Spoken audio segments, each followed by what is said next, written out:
Surat railway પોલીસની સતર્કતા નવજીવન એક્સપ્રેસમાંથી mobile ચોરનાર આરોપીઓને ગણતરીના કલાકોમાં જ પકડી પાડી ₹12,000નો મોબાઈલ રિકવર કરી પ્રશંસનીય કામગીરી કરતી સુરત રેલવે પોલીસ જીઆરપી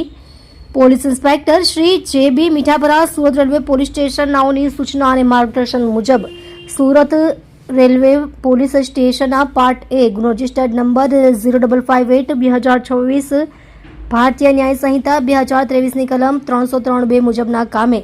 ફરિયાદી શ્રી તારીખ 16/4/2026ના રોજ સુરત રેલવે પ્લેટફોર્મ નંબર 1 ઉપર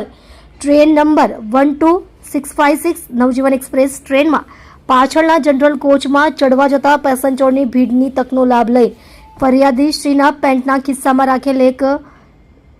પોકો કંપનીનો કાળા કલરનો મોબાઈલ ચોરી થયા અંગેની ફરિયાદ આપતા જ તપાસ હેડ કોન્સ્ટેબલ કરમસિંહ સકારામભાઈ નાઓને તપાસ સોંપવામાં આવેલ, જેઓ તપાસમાં હતા. તે દરમિયાન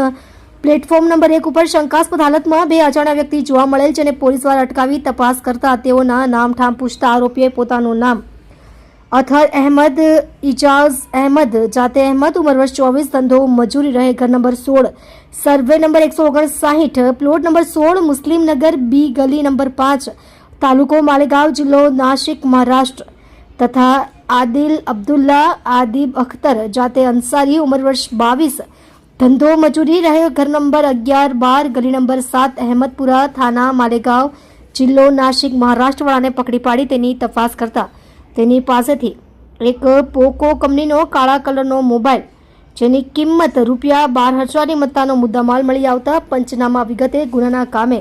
તપાસ સાથે કબજે કરી કાયદેસરની કાર્યવાહી કરી પ્રશંસનીય કામગીરી કરેલ છે.